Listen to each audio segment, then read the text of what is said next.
Today, it's Heather and Paul and Mysterious Chair. Ooh.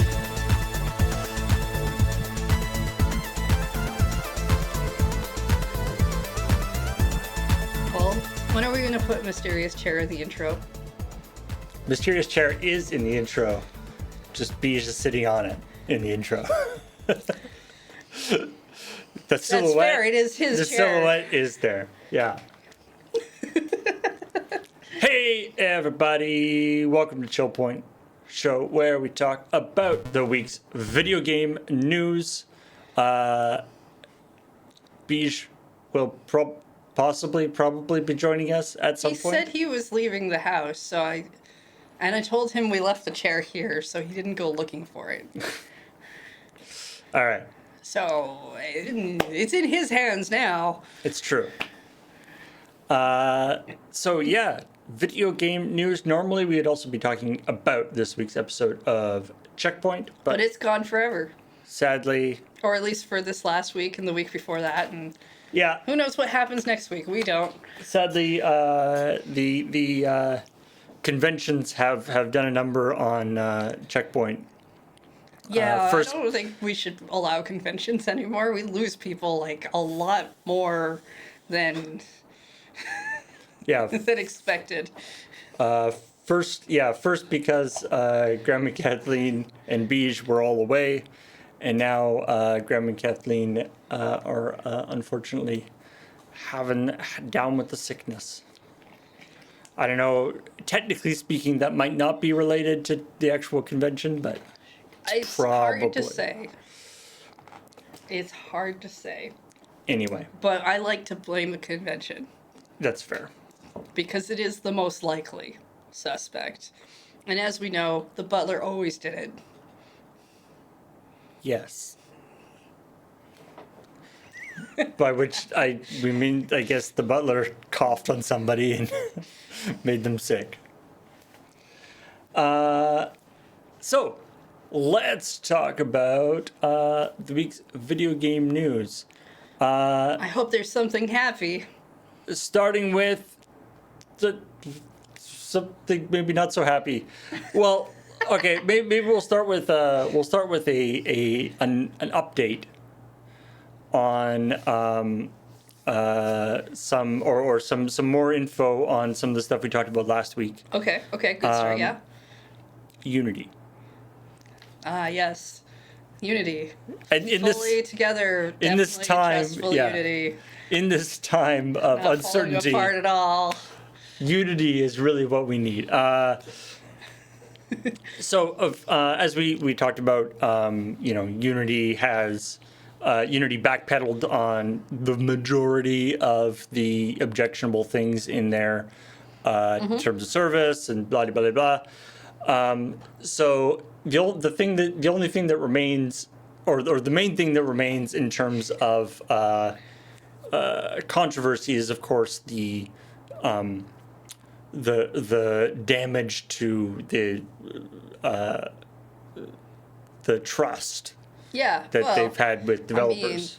there's nothing that stays in your memory more than going through panic and anxiety about what's going to happen to your livelihood Yeah, than those emotions. yeah, So, this thing that's been, that has been a big part of your job for whatever 5 or 10 years, depending on. It's weird. Like I've been just like randomly playing games in the last couple weeks.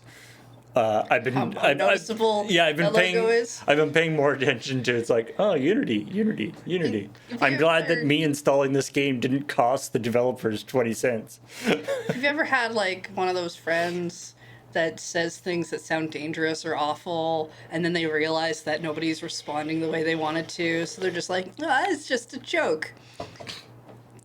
But there's like this like little like unsaid word after they're like, it's just a joke, where it's almost like unless you thought that was a good idea, right? And that's Joking, unless. unless we're not. Yeah, that's a friend I put a lot of trust in. Yeah. Yeah. So, Not that Unity's anyone's friend, but the two bits of news that are sort of significant, I guess, were that the first Unity group in the world, the the Unity dev group. the first official Unity dev group in the world, in Boston for the Boston Unity group, or Bug, Oh, that's cute. which has had thousands of members, regular gatherings, talks, networking activities, technical lectures, all these kind of stuff. Their last meeting was last Wednesday. They've decided to shut down because they say the Unity of today is very different from the David Halgassian-led company that Bug says enthusiastically sanctioned and supported the group at its founding. Over the past few years, unfortunately, Unity has shifted its focus away from the games industry, away from supporting developer communities. Following the IPO, the company has seemingly put profit over all else, with several acquisitions and layoffs of core personnel. Speaking of core personnel, it's me! Hey, you made it. I haven't been on a stream in a month. Hey! I think that might be true. I'm not It sure. could be true. That sounds about right, yeah. Yeah, I don't remember the last time I saw you. Yeah. Oh wait, no, sorry, we're married. I saw you yesterday. Yeah. Keep up the Uh-huh. kayfabe. Kayfabe.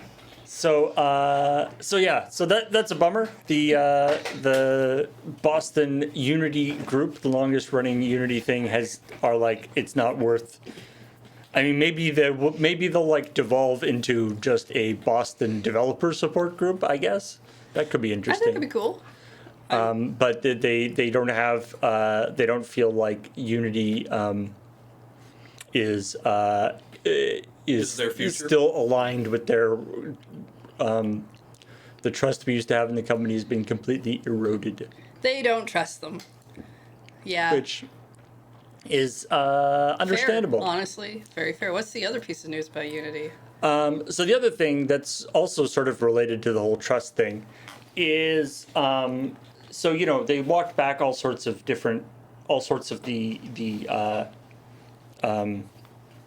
Here's all the changes. Oh, no, Changes, wait, we're going to yeah. walk those back, yeah. but there is still this the runtime fee is still it's either the runtime fee or a percentage of your Right. of your sales. But the question, the reason why this is sort of related to the trust thing is that the question that people have been trying to get an answer to is, with this runtime fee thing, what happens with game subscription services? Right. So, Arcade. Xbox Live, Apple Arcade, PlayStation Network, all these different things where the user isn't like you the developer aren't actually getting any money because the whatever organization. the server paid the service paid you up front, Exactly. and now they're just subscribing, but those are but the idea is that Unity is apparently counting installs, Right. and Yeah. so that's going to be like taken away. Didn't they say they were going to try to give that bill to like Microsoft and Yeah. So Yeah. initially they were like, when they were going hard line at the beginning, they were like, you're gonna have to pay those install fees, yeah. the 20 cents per game or whatever. Yeah, I don't want to do that. When the game is free for the people to install, then obviously that could be very bad because people could just install everything if they wanted to. So then, and everyone was like, "Ooh, that doesn't sound good." And then Unity is like, wait, don't worry.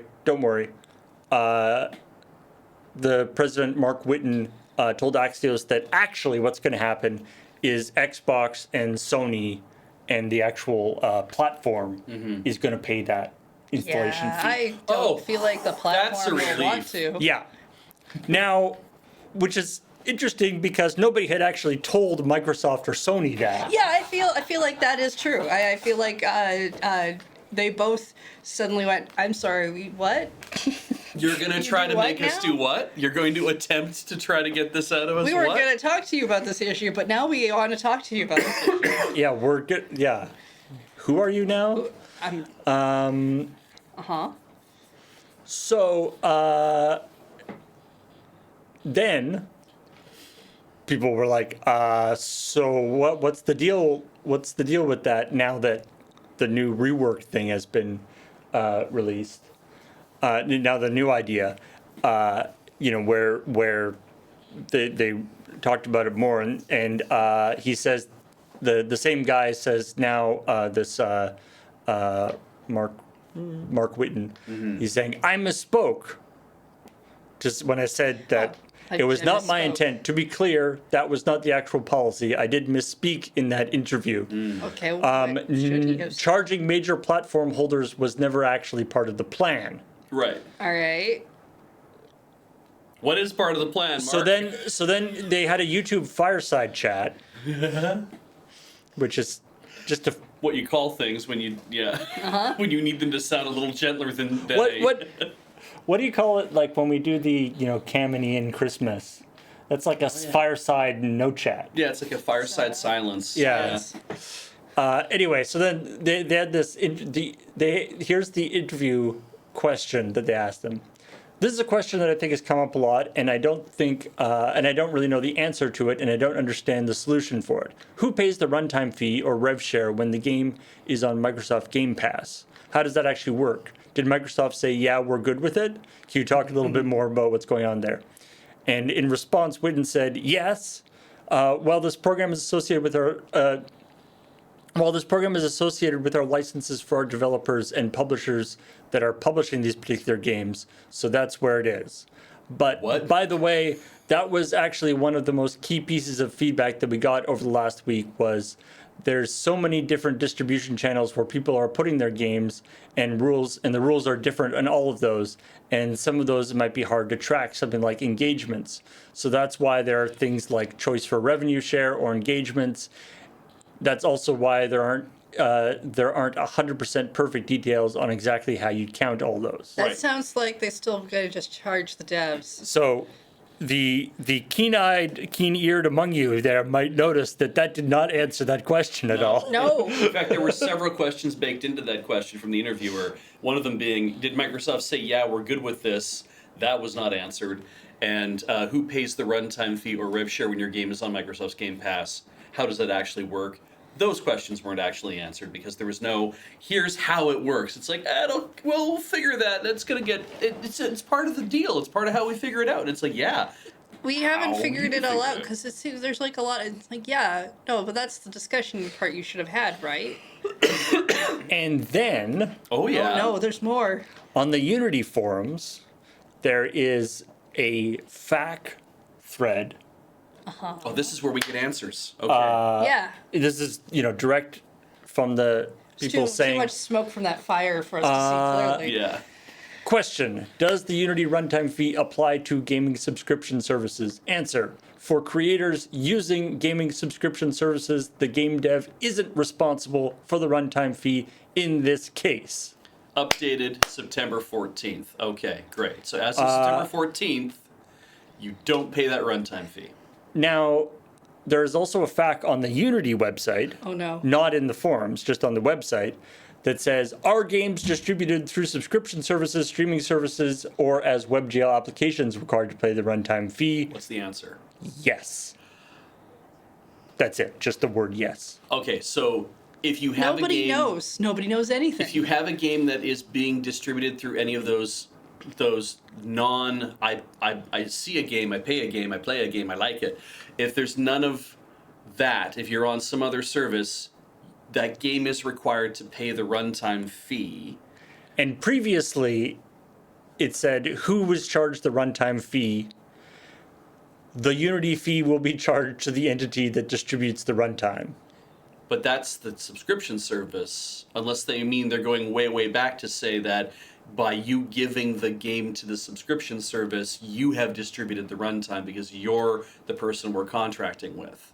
So we're right back to the thing of you are the one as a developer paying for these going into the subscription service. So anyway, this is, I mean, it's like, I do love this thing, like, who is charged the Unity runtime fee? The Unity runtime fee will be charged to the entity that distributes, like, it's like they're saying, it's like, who will be charged the Unity runtime fee? The Unity runtime fee will be charged to the entity that pays the Unity runtime fee. Yeah. Did they just put that question in an AI? So anyway, there's sort of, making fun of the clowning back around on this. Clearly, obviously there will be an answer to this question because this is obviously a big deal. Yeah.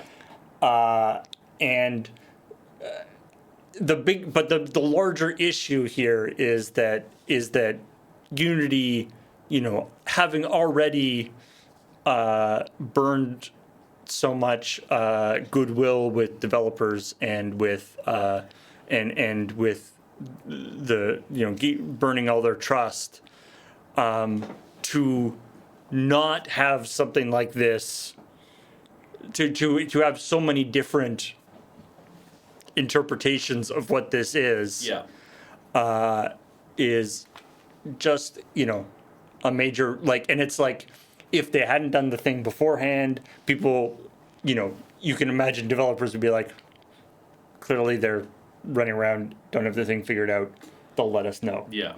But they went so hard at the beginning. People aren't inclined to give them that benefit of the doubt anymore, right? Yeah. Like, why would I trust anyone who can't answer the question I keep asking? And once again, as I talked about last week, it just seems like, there's some people in the comments, went back and forth in the comments on the YouTube, went back and forth, but it just seems like they came up with this idea for the runtime fee. yeah. And they were like, this is a great idea. Ship it.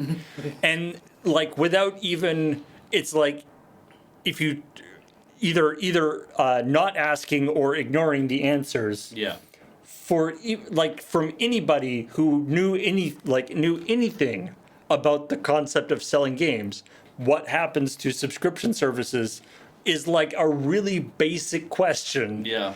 It's like the number of ways that this system fails in incredibly obvious ways that anybody who had actually done any selling of video games would immediately think of is just very frustrating, in that, like, why, like, say you were going to go with this, like, say you didn't backpedal, and this was the plan, like, you still had to have answers to all these questions. Yes. Yeah. So now the implication of that, though, what you've just said, Paul, is that you're saying that this is an obvious thing to anybody who understands how the sale of a video game would go, right? Right. And the places by which it could be distributed.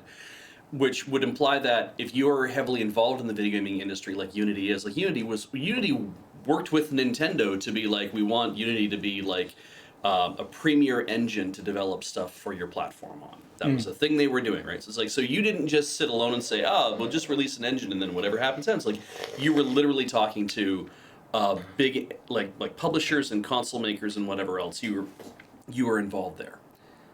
If this policy was made by people who didn't know how any of this stuff was done, it explains a lot more about why this policy was made in the first place. And the discussions that I've seen regarding this is because Unity is owned by a parent company that is not interested in the video gaming side of the thing, they are interested in maximum resource extraction. Right. That might be where this policy is coming from. Is that it's not something that the Unity president said, I need to do this. It is the policy of a parent company that is saying, we need to get as much money out of this as possible. And I don't know enough about Unity's parent company to be able to comment on what it is that their job is. All that I know is that there is apparently a parent company for Unity. There is supposed to be like a larger group that is investing in them somehow. Regardless of that, Unity is the name that's going to take the beating and be the product that nobody wants to use and just explode. Right. Yeah, ultimately that's the position they're in. You still have to answer these questions at some point, regardless of So anything. anyway, it's frustrating. That is what I heard. I heard that there was a merger going on, and that is what's driving a lot of this, is to be like, we need you to do this idea. So yeah. But we'll see. I think, like we said last time, what I've seen a lot of, and is people who are, developers who are going, well, I guess we have to either stop selling our game or completely rewrite it from scratch. Yeah. Are now going, okay, we can live with this. We'll change to a new engine for the next game, but we'll finish up this one. Yeah, I mean, Which is, I guess, an improvement, but still not great for Unity. It depends on because it's less that your house is currently on fire and more that you can see somebody else's house is on fire and that the fire is going to spread to you. Yeah. Right? Like, you've got some time to get some stuff out of your house. Anyway. How about something non-Unity? So let's talk about something. How do you feel about meat-based clothing? That's just leather, isn't it? No. I mean, we are technically wearing suits made of meat, so I feel pretty good about it. I don't know if I'm gonna like where this is going, but you know what? Take me there. Yeah, And lady. we'll Yeah, see. like Lady Gaga. No. So, Diablo Immortal. Okay. That's the phone game. That's the mobile mobile. game? That's the mobile Diablo. Okay. Has They're making phone meats. they have as a celebration, I guess. They are they're having a special event for the Butcher, Oh, him. which, if you know anything, know about Okay, Diablo all right. history, All right. So he's setting up a shop so that you can buy clothing meats from him, right? basically, yeah. If you know anything about Diablo, the Butcher is, he was the first boss in the first Diablo game. And now he's setting up a nice little shop. Exactly. And he's gonna tailor He's like little meat vests for you. Yeah, Right? yeah. He doffs his cap. He's I- very good at it. Can I get you some sausage, good governor? That's basically what he's like. Yeah. Yeah. Very friendly neighborhood butcher. So let's look at and so as part of this, everybody's getting special meat clothes as special outfits. I think this is just a pat. Yeah, this is you can Oh get my kind God. of a good Oh. look. Wait just a sec. Was that a mace? I see a. Is that a brain. mace made out of a brain? I don't think Oh. that'd be an effective weapon. Yeah. These are the good guys, by the way, right? These Yeah. are. Yeah, they definitely look like. I like everyone's got the Heroes. matching horns. When you meet up, you want people to know that you're part of the same club. Wait, are you dressing up like the butcher? Is this like the stuff that he would wear? He's kind of like this Maybe. is a collection of clothing that I came up with that I like to wear, and I'm gonna let everybody else wear it. This is a meetup. By the way, I love it's like helmet with horns, helmet with horns, helmet with big horns, helmet with big horns, helmet with big horns, hood with big horns. Sometimes you want a hoodie. I Keeps your neck warm. I Trying to feel think about the logistics of that. yeah, I was gonna say I feel like anybody trying to cosplay this one is gonna have a real pain in the butt. Yeah. It's just not structural enough. Also, this crossbow is ridiculous. Cosplayers excel at. Crossbow, it's like a spinal column, I guess. Cosplayers excel at making the gravity-defying outfits from anime work, I think they can handle a hoodie with some horns on it. So yeah. Anyway, if you want to get yourself a meat outfit, now you know where to get Nope. it. Does it have? Definitely is it not. purely cosmetic? Yes. Yeah, but you know it's gonna smell rank. Well, perfume is cosmetic, so yeah.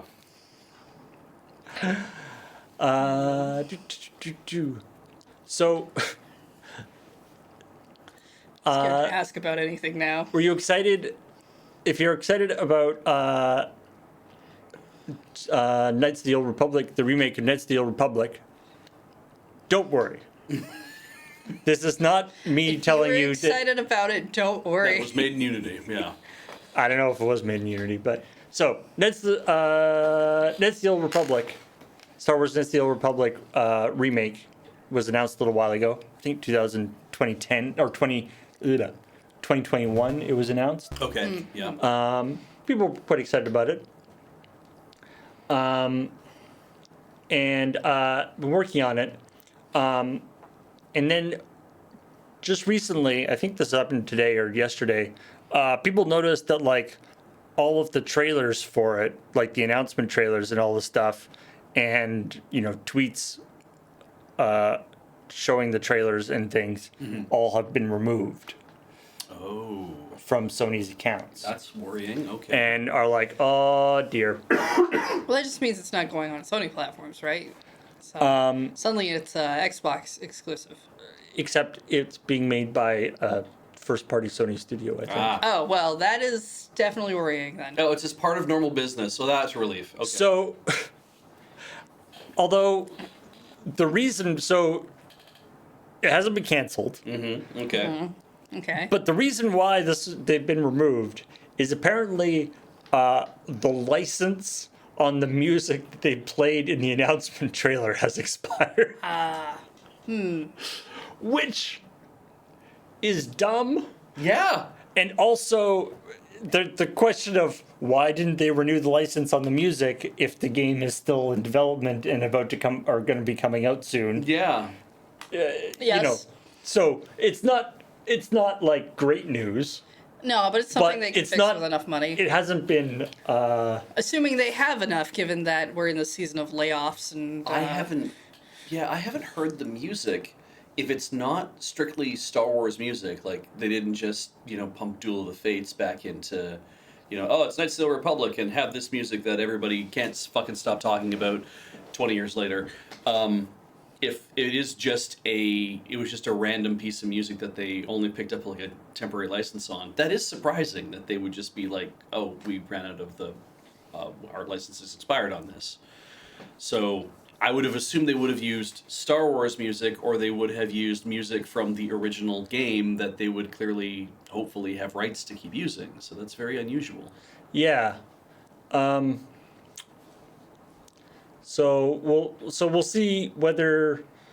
Yeah. Oh, yeah.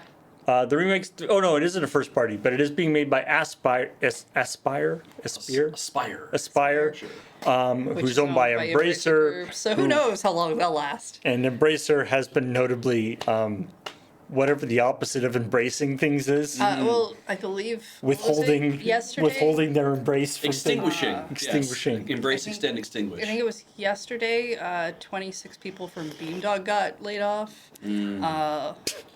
I saw this. And I mean, it's of like- course, there was. I didn't really mark that as a story, but there was a big thing about Epic Yeah, Epic laid off. laid off something like 50% of their workforce.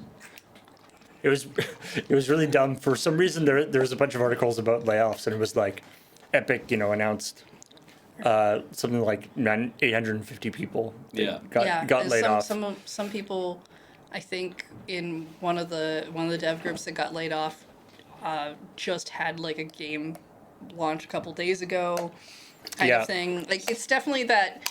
Last night when we were doing Tinker Tailor, Ian called it's corporate New Year's, and so all the layoffs are happening. Yeah. And I kind of feel like it's a yearly thing that basically happens so that they can buff their bottom line. It's like when summer vacation happens and teachers are like, I'm gonna lay off all my students. Yeah, Yeah, that's what happens at That's not summer, yeah. not at all what I was gonna say, but I'm not gonna bother talking about the other thing. Also, an Epic sold Bandcamp. Yeah. Yeah, Yeah. or selling Bandcamp. They're selling Bandcamp. Yeah. So, you know, Nobody knows if that's a good thing or Yes. bad thing yet from what I... Almost certainly going to be a bad thing. Well, it doesn't feel positive. I was reading Mastodon, and Andy McClure was talking about this, and she had said how there's that idea of like when a small company starts up and it's doing stuff and it's doing great, everyone gets really excited for that company. It's like, oh, you're doing a thing that people really like. That's awesome. And then a big company comes out of nowhere and been like, we're acquiring you because you're fantastic, and we think that like we want to support that. And so everyone gets really excited. It's like, wow, you have access to all that money and all the development, whatever, that kind of thing. And generally, if the company is like, but this is not part of our primary business model, so we're just going to leave you alone and let you do your thing. And it's like seen as a good thing that they're being left alone, except that the moment that the parent company gets bored of owning this smaller company, they need to turn around and sell it to somebody else so they can make a bunch of money off of it. And Right. usually what happens is it gets sold to a company who has a different sort of interest in that company. Usually, yeah. Usually they're interested in, oh, we want now you've created all this value, we want to start picking and tearing you apart and selling you to other places so we can make more money off of your bones. So anyway, Yeah. I saw this thing of, you know, there was a series of articles about, you know, layoffs in different places. It was like, Yeah. you know, this big thing from, you know, Beamdog and Embracer and Epic and all this stuff. And then as part of the story, there was this in a headline just as big as all the others was like, Ubisoft lays off 4 people. Which They better be the ones at the top. No? no, Okay. no, they're like some of their social media people or something. Wow. But it was just like, you know, full respect. Yeah. It sucks to be laid off no matter who you are, whether you're part of a big layoff or whether you're just think. But Ubisoft is a very big company. I would assume that More than 4 would there's have been there's like- turnover that happens all the time. I don't know why 4 people. Yeah. It was like they sneakily they like stealth laid off 4 people. And it's like when you see a thing like that, though, the assumption is like, oh, Ubisoft has laid off 4 people. The assumption is like, what happened in that department that meant that had to happen that way? Is what I wonder, right? Like, who was cleaning house and for what reasons? But anyway, because if you were reporting on 4 people, that it doesn't in comparison doesn't seem like that big a deal, right? Because you're like, well, they didn't lay off 400 people, but of course, that's what happens when you lay off your social media people. They talk about it. They're the ones who actually like spread the news, right? exactly.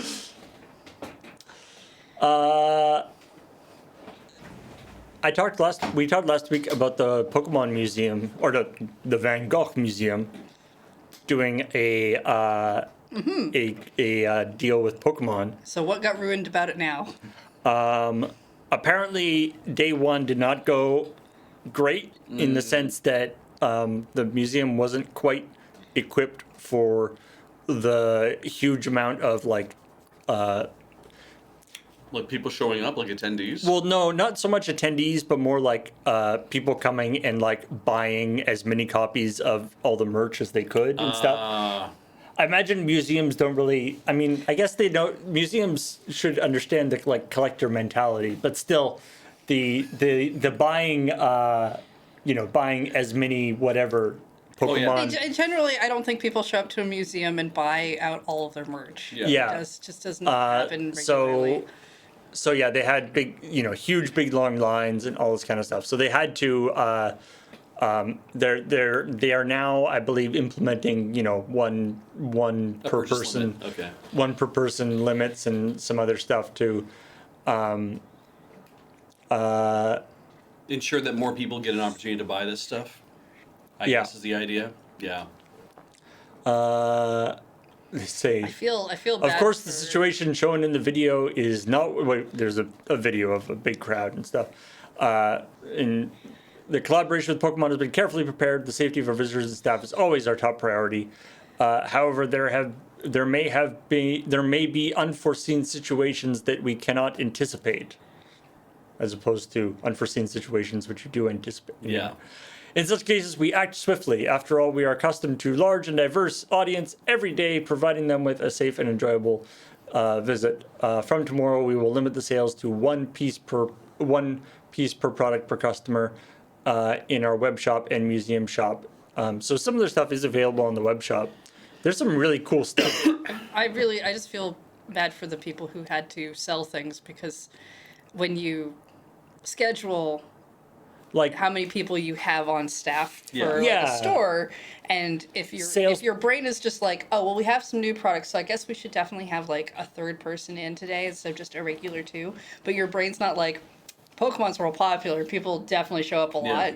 yeah, salesperson at a museum gift shop is probably not like, you're probably not like equipped for, you're not like Equipped for retail battle. well poised for the like the Black For, Friday like, style yeah, throngs or, coming like, in. Boxing Day style thing, yeah. If you were going to pull up a picture of some stuff that they've made, the counterpoint to this is, as an example, when Heather and I were in Japan over New Year's.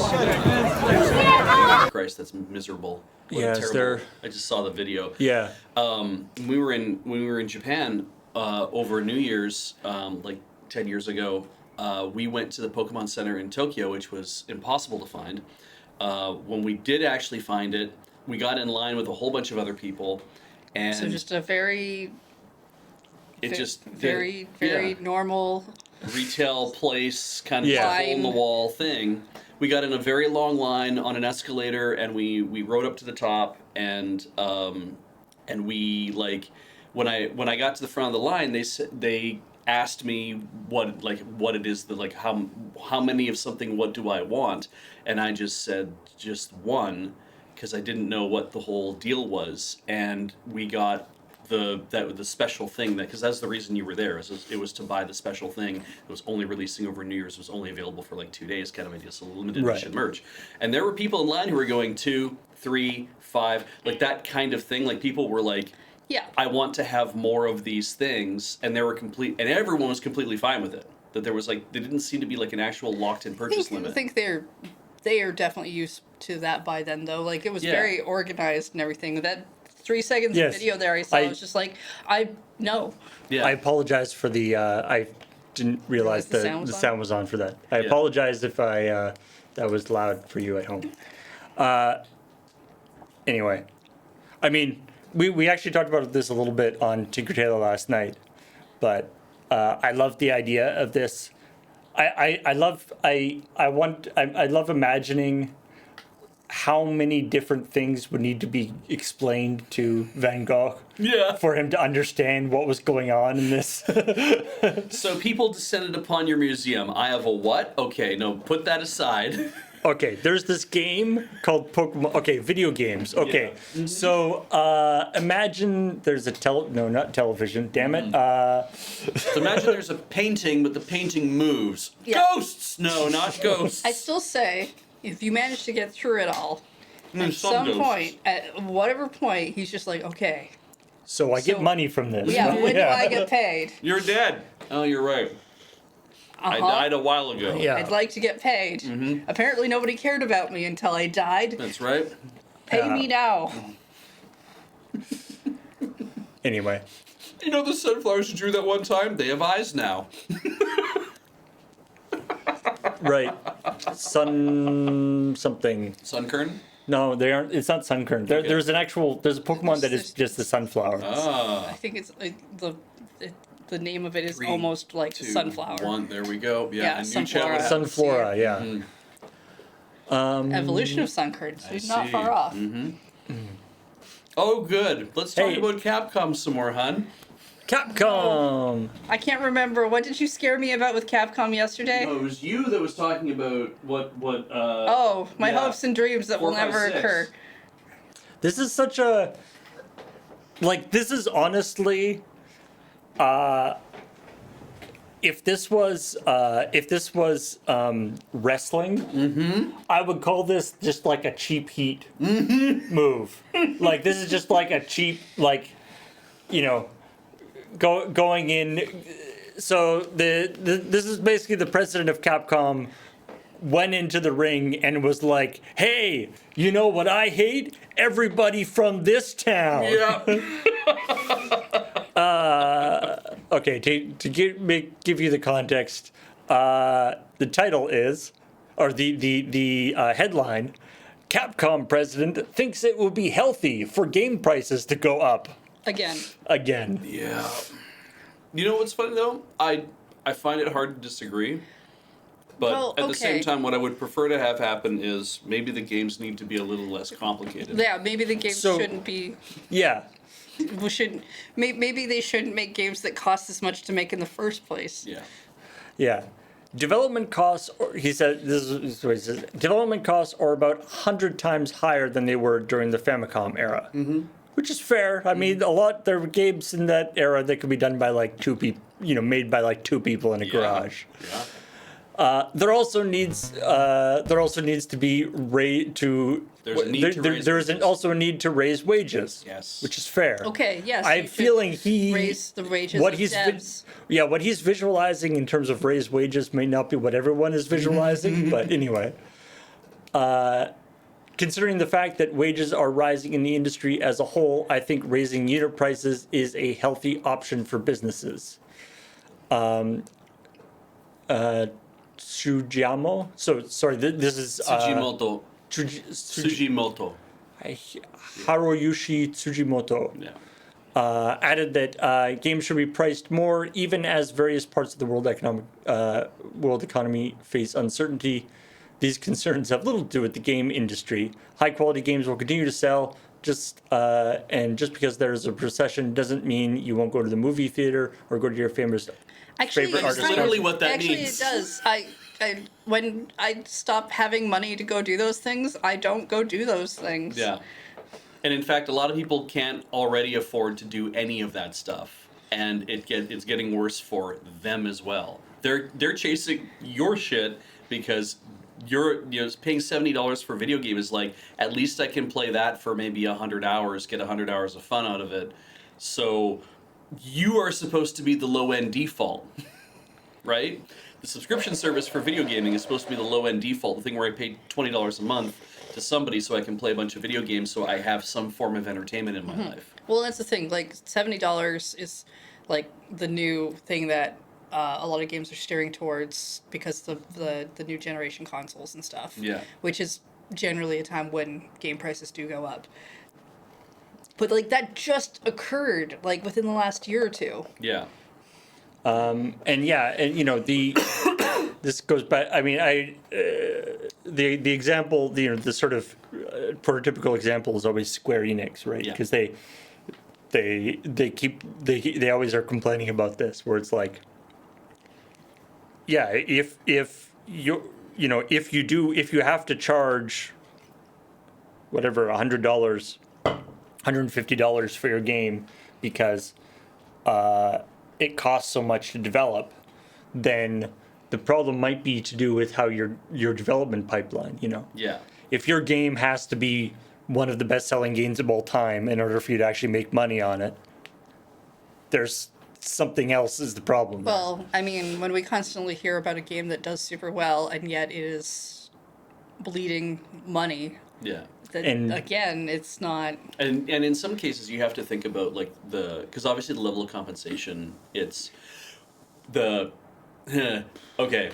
So obviously, the people at the top of the gaming companies, not everybody makes Bobby Kotick money.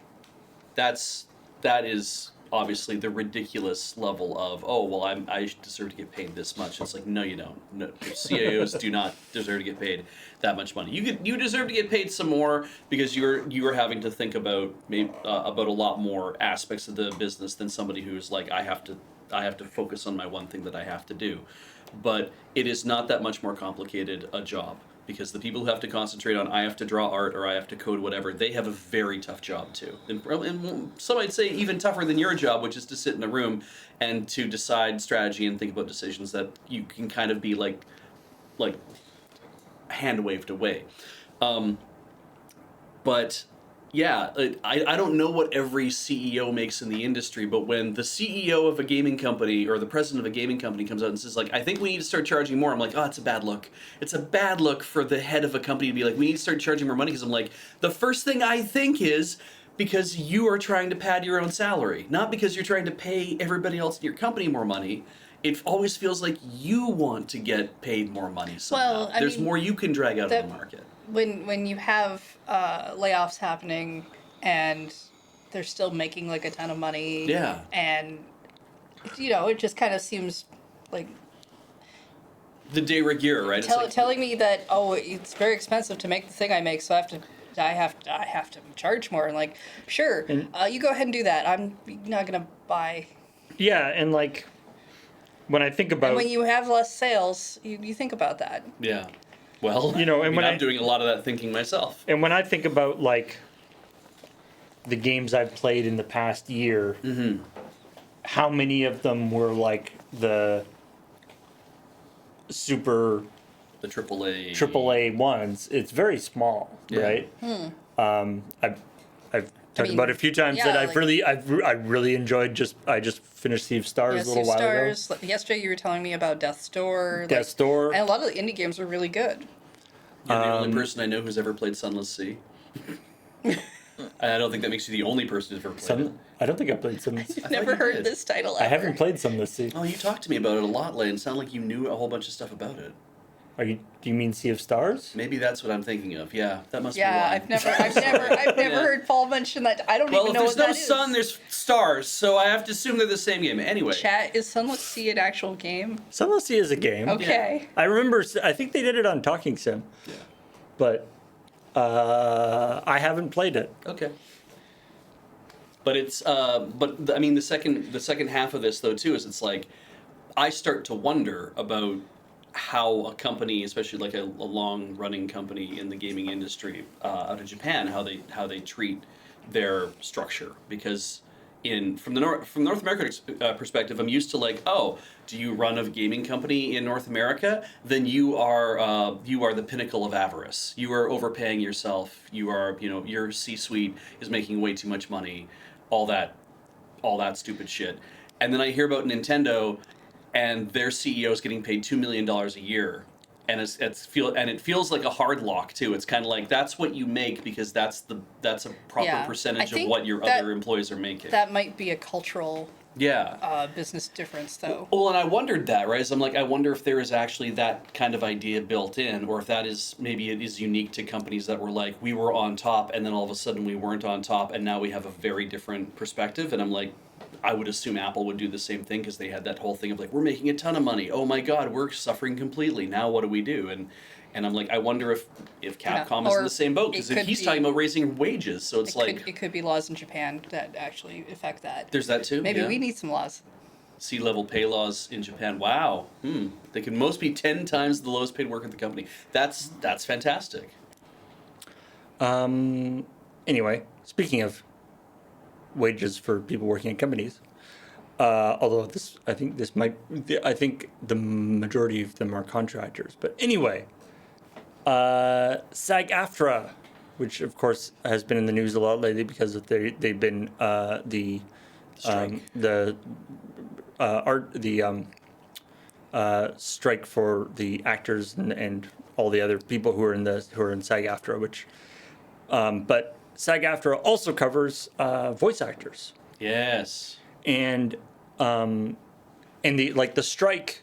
It's a strike it's between SAG-AFTRA and the AMPTP, the American Motion Picture people. Yeah. Now, SAG-AFTRA has a separate deal with a bunch of video game all the big video game publishers. I don't think there's like an entity like AMPTP. I think it's more like they have just a deal with them. Okay. Yeah. I don't know what the situation is, but anyway, that's also coming up for. Apparently, they were working under a 1-year sort of extension contract Interesting. for voice actors and I would guess motion capture actors and stuff, other actors who are involved in or possibly even like FMV cutscenes and stuff. Other actors that are involved in video games, and they earlier this week there was a vote and almost it was like 98% or something voted in favor of not in so they aren't going on strike, but they're in favor of going on strike if the negotiating team deems it necessary. So them going on strike is on the table, and they were having negotiations yesterday, which in a joint statement they said no conclusions came from. But they aren't currently on strike. Right. So they aren't on strike yet, but they are in the process of negotiating a new contract with the idea that and they have the option to go on strike if that happens. So they've authorized it ahead of time. they've authorized the strike. So we'll see what happens. Yeah, strike authorization. So they'll see what happens with that. It's all, but what I thought was sort of significant about this in particular is that often in these things, the video game side of this does often get kind of forgotten. Yeah. And sometimes even they're part of different unions and stuff because of weird rules how these things work. So there'll be a thing where like voice actors get this much, but video game voice actors are like a separate thing. Yeah. And like the standard in the video game industry is there's like no residuals that go anywhere. Yeah. And why that has become the standard? Because they got away with it basically. Like that became the rather than all the stuff that happened in the motion picture industry and the TV industry, the video game companies sort of were able to work a different line on it. So we'll see what happens with this. I imagine their demands are of a similar style to the things. I mean, the video game industry, obviously, AI production is an even bigger concern because you're already, there's a lot of stuff on in a video game that's already AI, right? Like even before the last 5 years when all the chatbots and that kind of stuff was around. Obviously, a large portion of stuff in video games is programmatically created as opposed to being created by artists. Yeah. And that's becoming more and more all the time. And so, the idea of, it's the idea of like somebody's voice, taking phonemes from somebody's voice and then being able to generate voice things has sort of already been done in video games. Yeah. So obviously that's something that they are concerned about. They should be, because it's the hot thing right now for one too, and but then you really need to read your contracts. And also, but then like you get stuff like say Baldur's Gate 3, which has like literally thousands of the amount of voice acting in a movie or in a TV show is nothing compared to the amount of voice acting that you would need in a big RPG. Yeah. Sure. If they can start replacing some of that with generated voice stuff, then Yeah. that would save a lot of money for them. Sure, and make a lot of people not have work. Yeah. Yeah. That That's too. great. But then again, there's been They could also just not voice everything. But then again, there's been a couple things for like there was an interesting article I was just reading about. There's a thing for this indie game that's coming out, and the guy got a lot of flack because he was using some AI generation stuff to tween between for the animations. Oh, I see. For tweening between the things and stuff, and his point, like it was like a 1 or 2 person studio, right? And he was like, either the game happens with this or the game isn't made. Yeah. Like there's no way to. we could afford to generate thousands and thousands of frames of animation. Yeah. To do this, And that this is a way to do this, that right? spectrum is really different, right? Because it's like on the one hand, when you are a company that is so small that you're like, I'm looking for tools of any type to help reduce the workload to kind of to fill in some stuff, whether it's using generative fill in Photoshop or whether it's using some sort of AI tool or a large language model to help fill in some stuff. It's like, well, when you're a small company, a lot of us would say, okay, I guess we can let you. It's your first video game or your second video game. You don't have the resources. You can't afford to do those things. I mean, that feels like, well, that's where we want that to happen, is at the low end to kind of Right. help push that. But the problem is, I mean, there's two problems there. One is, as you get to the other side of the spectrum, the big companies are like, this is a great way to cut out half of our animation team. It's such a big, Yeah. gray area for And what then that would there's, be. but there's also the other thing of like, if the person who's working on that first video game or second video game is doing that, they're also then, ultimately, it's like you are trying to create something that's, it's going to sound real shitty, it's bigger than you're capable of producing. And Yeah. maybe what you need to do is not say, well, I need to, as a two-person developer, I need to make the next Baldur's Gate 3 immediately. I can't just work my way up to that. I can't just make Right. stuff in between time. It's like maybe you need to reassess what you're capable of making and then build up to the point where you know you can start making those things later. And it's like, sure, that is kind of like telling people, though, it's like you have to be happy with your lot in life, that you shouldn't be saying I need to try to make these things work better. And I just think a lot of things could be solved if we all just had basic income. yeah, yeah, there's that too. It's true.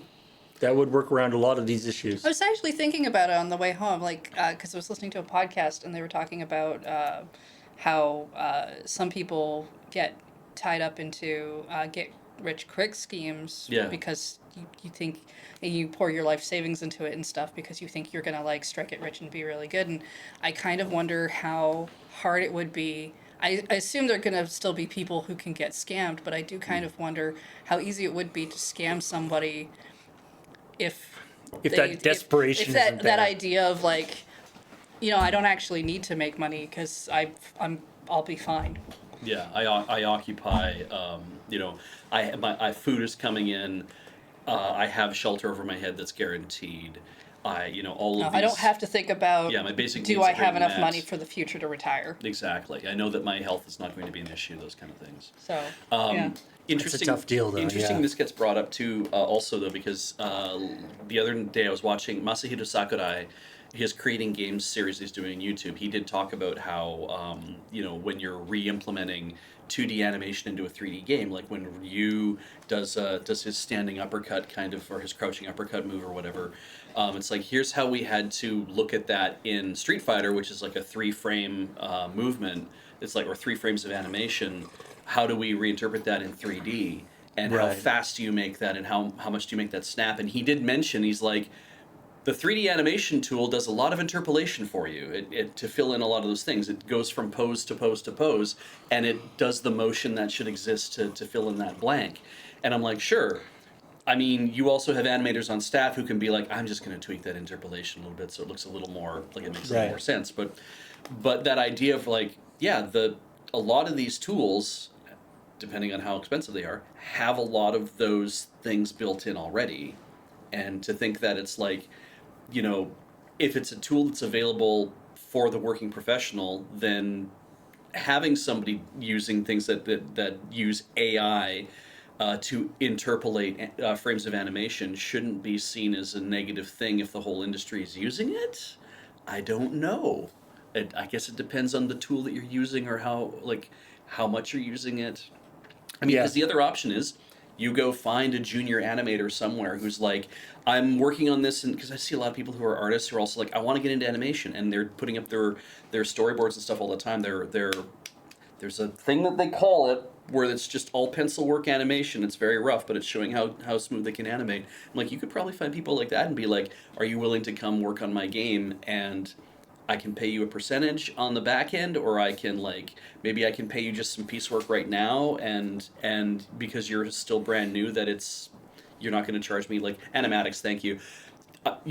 You like maybe we can work out a deal where it's like I'm paying you less money, but that's because you're also brand new at this, and it lets you get experience in the industry, right? Like that kind of shitty again, position.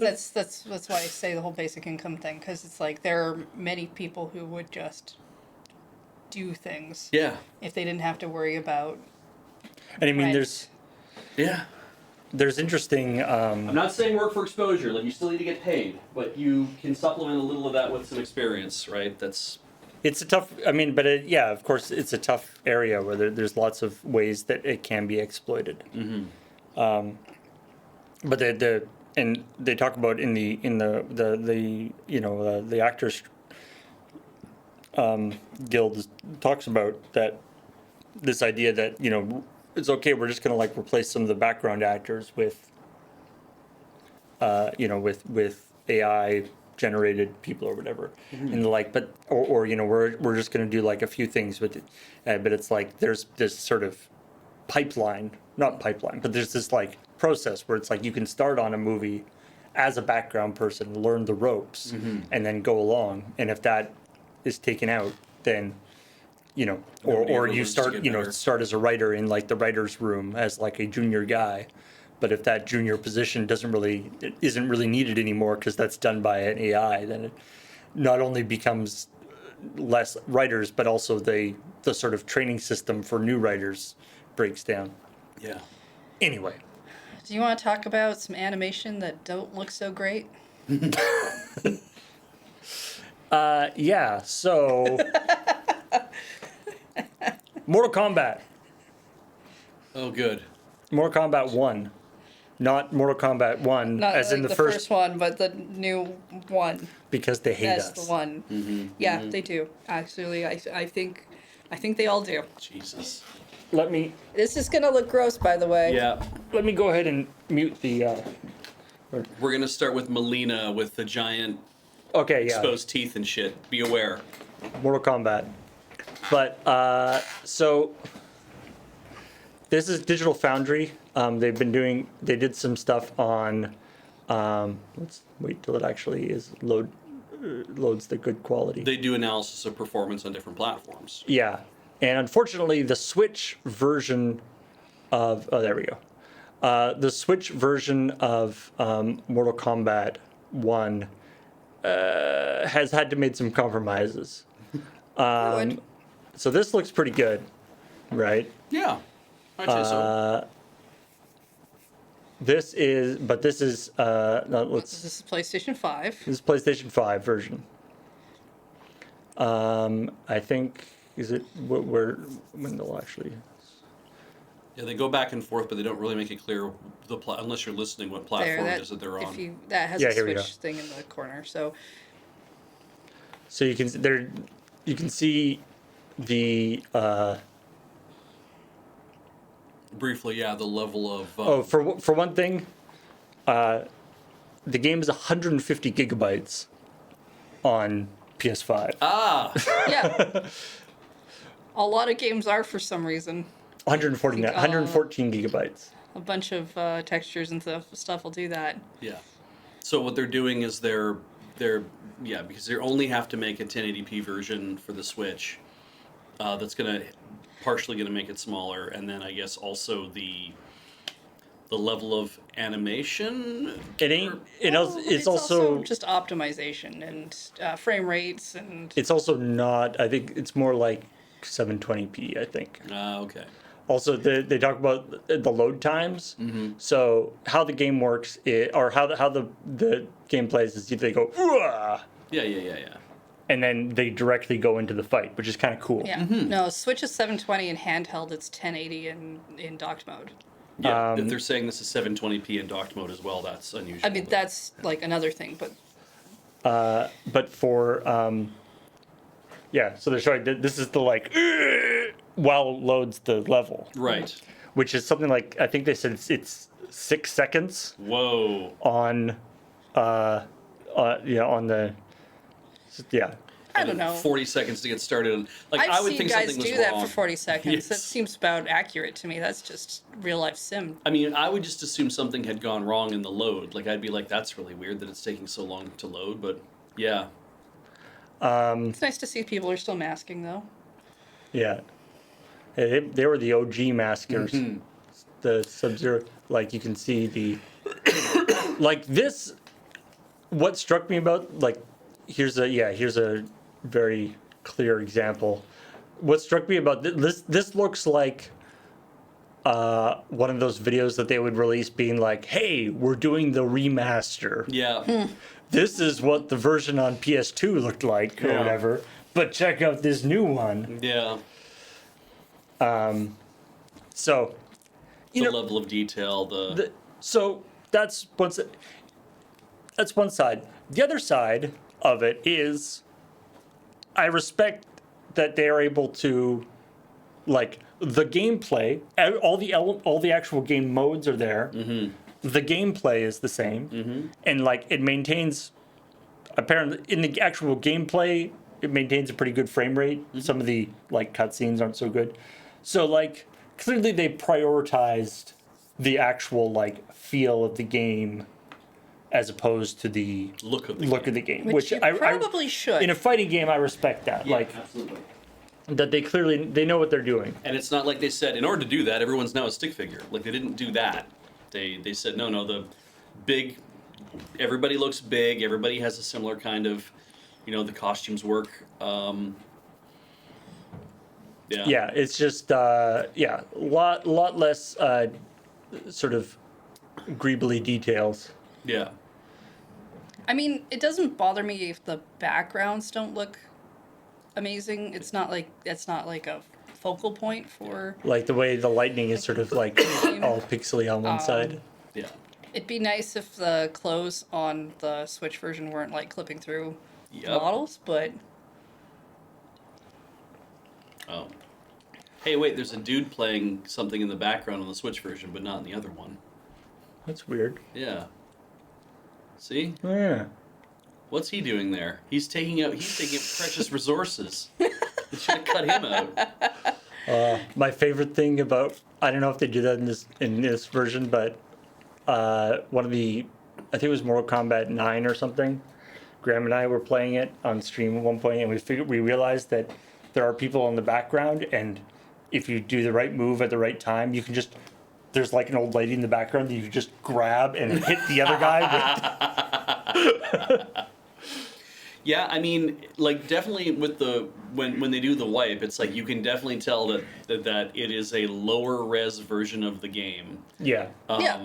But I mean, Which is not surprising because they are two very different pieces of hardware. But like, Yeah. rather than trying to maintain the, like, doing it, as like a cloud game or something and trying to maintain the visual quality, but having the gameplay crap out, I Yeah. respect that they, I haven't really heard about them trying to do any more cloud games on Switch recently. Yeah. Maybe that just didn't go over so well. I mean, I remember when they released Mortal Kombat for the Game Boy, at the same time they released it for the Super Nintendo. People were like, really? And then it turned out that Mortal Kombat for the Game Boy was actually a really good playable game. really, Yeah. like the original Mortal Kombat, Yeah. but they made like the black and white version of the And it had way less people that you could play as, apparently, like that were actually playable characters for you. And yeah, it's definitely a very different experience. But people are like, this is a really fun little fighting game for the Game Boy. And I'm like, oh, that's cool. But yeah. Speaking of side by side shots, anybody who's a long time, Got the wrong mouse. No, wait, you do. Yeah. Sorry, I didn't Anybody- realize what you were doing. anybody who's a long time Assassin's Creed fan, might be so. Assassin's Creed Mirage. One of the big things is that one of the big is sort of designed to be kind of a throwback. It takes place around some of the areas that Altair originally did, and so they have a mode to basically to make it look like.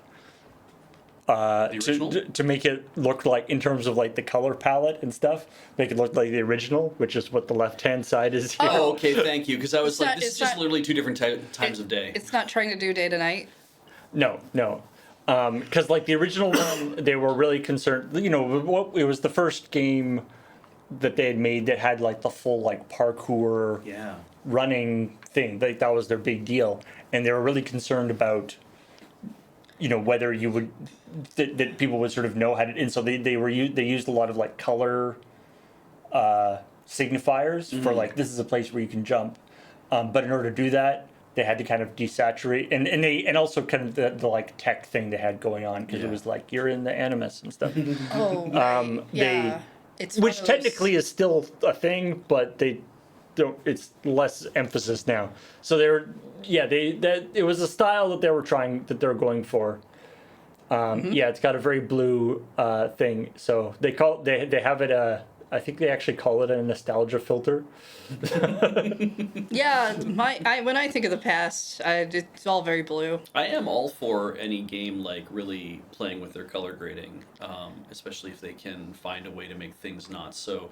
I was watching a movie the other night that was just like, this movie is literally in orange and blue. Like I was just like, this is the most boring thing I've seen in a long time because the movie itself is tinted in this way. And It's like, I mean, like I remember when the initial stuff for, I think it was Diablo 4 initial screenshots came out for it. Yeah. Everyone was like, "What is this, Candyland?" It's like, no, it's a video game. It's a video game, and people were like, and people were making like photoshopping and adjusting the screenshot, be like, this is what it should be, and then like one of the artists, like on Twitter or whatever, responded was like, you really want the entire game to be like dark Brown and less brown? dark and muddy and brown? Like, Yeah. you got to have colorful. You can make it scary. Yeah. But you just have to have contrast. Yeah. Yeah. Anyway, so it's funny. I like that they're adding that, and then finally now. Warning for this too. Yeah, we had the warning. We had a warning for the Mortal Kombat one. That wasn't so bad. Paul's gonna do a thing with feet that you're not going to like. It's not a fun foot thing. Yeah. Everyone Jesus. keeps saying streamers show feet, so I might as well give you all what you want. We're gonna put this on Let's Know. Foot Clinic We should put this on. is a game that's coming out apparently. We're gonna tell you right now. The title for the thing is "Pop Blisters and Pull Out like Toenails and Stuff" on Foot Clinic. So Yep. yeah, I just. it is very Elsa's Oh no. whatever clinic. Like I wouldn't want it. I mean, I don't want to play this in the way it is, but I wouldn't want it to are those look leeches? realistic. Did they put leeches on their feet? I believe so. know. Yes. A completely normal. Oh, you look bad. Wait, then you do their mouth? What? Would you? No, I would not. It's in some ways. I almost think this might, like, if it did look like a little over. more realistic, it might actually be less objectionable somehow. That combining it with that, like, it's almost got like Wii bowling.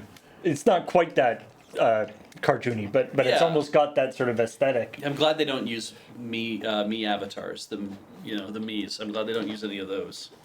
But Jesus, that is miserable. Well, the Mii avatars don't really have. I mean, they've got like little boots, but Yeah. they don't really have. But it'd be so- funny if they took their little boots off and then it's just like a realistic like toad feet Oh, underneath. key features. 12 different tools for treating and beautifying feet.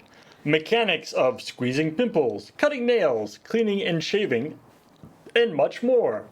Lots of patience with various foot problems. Testing and vaccinating sick clients. Wait, what?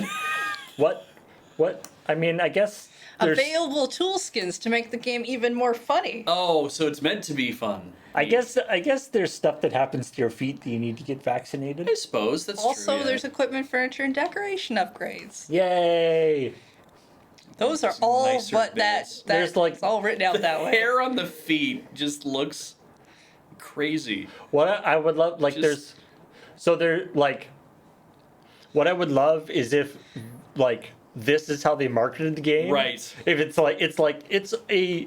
a foot clinic. You get Yeah. to, give people pedicures and paint their nails and Yeah. stuff. Yeah, you're right. And it's like, but we're only going to show you this one screenshot. Yeah, and not- for reasons that we will not explain. And not the part where you get to trim off half a toenail and clean up what's going on underneath. And like, oh god. Anyway.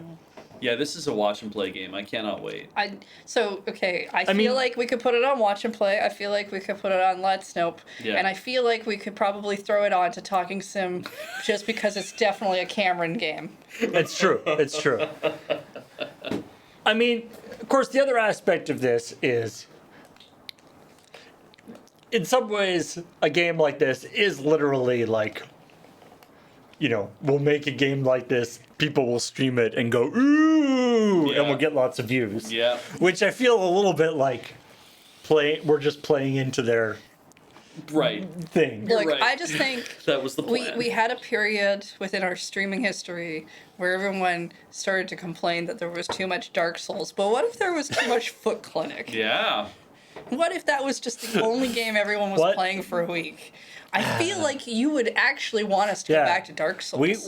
This is another game that's sort of a Souls-like. Yeah, and the fact that the soul's leaving my body when I have to play it.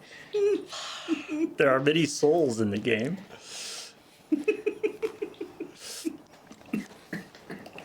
You okay back there? Yes. Doing fine. Anyway. And on that Third. note, that was all the news We're that gonna kick we it to thought. the curb. And All that news that we thought was interesting to talk about, and a few things that we probably shouldn't have talked just about. gross. Some things that were just gross. In a variety of different gross ways. It's true.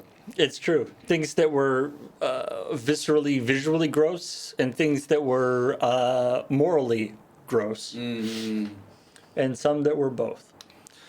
Anyway. If you would like to continue to support the weird things that we do, you could do that over at patreon.com/loadingreadyrun.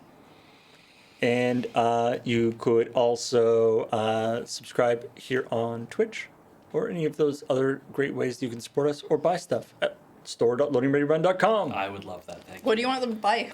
I want them to go look at the 20th anniversary hoodie. Okay. It's super cool. Yeah, and I haven't checked to see whether the stock from PAX has made it back in yet, but I'm sure it's on its way still. I mean, I know it's arrived. I just know You that don't know if it got put in. There's just so many boxes of stuff they have to process still. So, yeah.